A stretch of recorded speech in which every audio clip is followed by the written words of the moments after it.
രാജ്യത്തെ വേട്ടയാടുന്ന രൂക്ഷമായ തൊഴിലില്ലായ്മ, വേതന മുരടിപ്പ് എന്നീ പ്രതിസന്ധികൾക്ക് പുറമെ വിലക്കയറ്റത്തിന്റെ ഇരുണ്ട മേഘങ്ങൾ സാധാരണക്കാർക്കുമേൽ അതിവേഗത്തിൽ പടരുകയാണ്. ഇറാനെതിരായ US-ഇസ്രായേൽ യുദ്ധവും ലോക സമ്പദ് വ്യവസ്ഥയിലെ അതിന്റെ അനന്തരഫലങ്ങളായ ഇന്ധനം, വളം വിലകളിലെ വർധനവ്, വിതരണ ശൃംഖലയിലെ തടസ്സങ്ങൾ, ഭക്ഷ്യവസ്തുക്കളുടെ വിലയിലെ കുതിച്ചുചാട്ടം എന്നിവയും ഇതിനകം തന്നെ പാവപ്പെട്ടവരുടെ ജീവിതത്തിൽ കരിനിഴൽ വീഴ്ത്തിയിട്ടുണ്ട്. മോഡി സർക്കാരിന്റെ ഉറപ്പില്ലാത്ത വിദേശ നയം, US-ഇസ്രായേൽ ആക്രമണത്തിന് പിന്തുണയായതാണ് സാധാരണക്കാരുടെ സാമ്പത്തിക ദുരിതം ഇരട്ടിയാക്കിയത്. 5 സംസ്ഥാനങ്ങളിലെ നിയമസഭാ തിരഞ്ഞെടുപ്പ് കഴിയുന്നതുവരെ വിലവർധനവ് ഒഴിവാക്കാനുള്ള കഠിന ശ്രമത്തിലായിരുന്നു ഭരണകൂടം. ഫലം പുറത്തു വന്നതോടെ ഈ മാസം വാണിജ്യ LPG സിലിണ്ടറുകളുടെ വില 993 രൂപയാണ് വർദ്ധിപ്പിച്ചത്. മാർച്ചിൽ ഗാർഹിക LPG സിലിണ്ടറുകൾക്കും 60 രൂപ വർദ്ധിപ്പിച്ചിരുന്നു.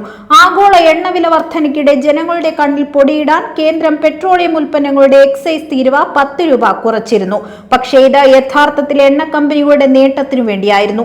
അസംസ്കൃത വസ്തുക്കൾ, സേവനങ്ങൾ എന്നിവയ്ക്കുള്ള ഇൻപുട്ട് നിരക്കുകൾ 44 മാസത്തിനിടയിലെ ഏറ്റവും ഉയർന്ന നിലയിലാണെന്നും വിപണി വില 6 മാസത്തിനിടയിലെ ഉയർന്ന അവസ്ഥയിലെത്തിയിട്ടുണ്ടെന്നുമാണ് വിശകലന വിദഗ്ധർ ചൂണ്ടിക്കാട്ടുന്നത്. രാജ്യത്ത് പണപ്പെരുപ്പം കുതിച്ചുയരാൻ സാധ്യതയുണ്ടെന്നും അവർ മുന്നറിയിപ്പ് നൽകുന്നുണ്ട്. രാജ്യത്ത് തൊഴിലില്ലായ്മ ഉയർന്ന തോതിൽ തുടരുന്നതിനാൽ പണപ്പെരുപ്പം കുടുംബ ബജറ്റുകളെ കൂടുതൽ താളം തെറ്റിക്കും.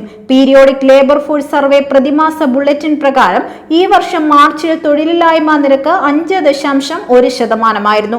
നഗരപ്രദേശങ്ങളിൽ ഇത് 6.8%.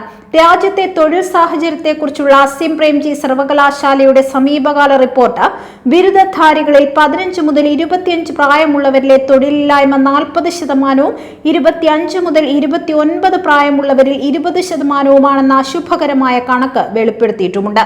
2030 തൊഴിലില്ലായ്മ അതിന്റെ പാരമ്യത്തിലെത്തുമെന്നും റിപ്പോർട്ട് പറയുന്നു. 2025 PLF വാർഷിക റിപ്പോർട്ട് അനുസരിച്ച് തൊഴിലാളികളിൽ 4/1 മാത്രമാണ് സ്ഥിര വേതനമോ ശമ്പളമോ ഉള്ള ജോലികൾ ചെയ്യുന്നത്. ബഹുഭൂരിപക്ഷം ആളുകളും സ്വയം തൊഴിൽ ചെയ്യുന്നവരാണ്. ഇതിൽ കർഷക തൊഴിലാളികളും സേവന മേഖലയിൽ ജോലി ചെയ്യുന്ന ലക്ഷക്കണക്കിന് പേരും ഉൾപ്പെടുന്നു. 20%-ലേറെ പേർ താൽക്കാലിക തൊഴിലാളികളാണ്.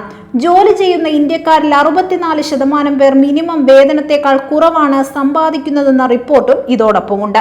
നികുതി ഇളവുകൾ, കടമെഴുതിത്തള്ളൽ എന്നിവയിലൂടെ മോഡി സർക്കാർ നൽകുന്ന ഔദാര്യത്തിലൂടെ കോർപ്പറേറ്റ് ലോകം സൂപ്പർ ലാഭം നേടുകയും ശതകോടീശ്വരന്മാരുടെ എണ്ണം വർദ്ധിച്ചു വരികയും ചെയ്യുമ്പോഴും കുറഞ്ഞ വരുമാനവും പ്രായോഗികമായി വർധനവില്ലാത്തതും തൊഴിലാളികളുടെ ജീവിതം കടുത്തതാകുന്നു.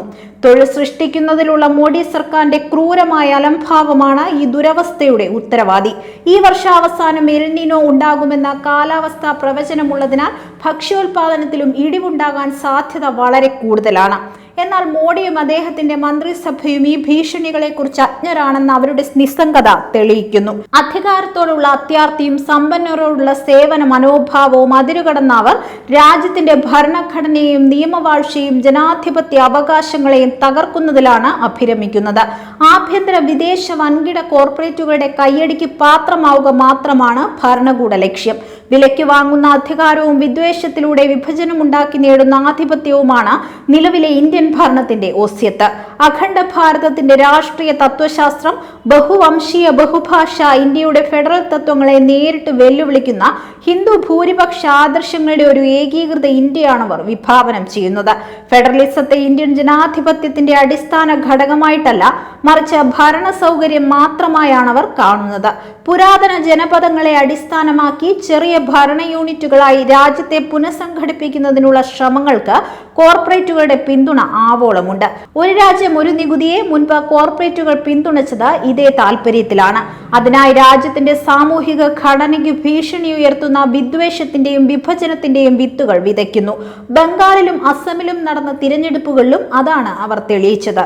ജനങ്ങളുടെ ഐക്യശക്തിക്ക് മാത്രമേ നമ്മുടെ ഭൂതകാല സംസ്കാരത്തെയും വർത്തമാനകാല ജീവിതത്തെയും ഭാവിയെയും തകർക്കുന്ന ചങ്ങാത്ത മുതലാളിത്തത്തിൽ നിന്ന് രാജ്യത്തെ രക്ഷിക്കാൻ കഴിയൂ.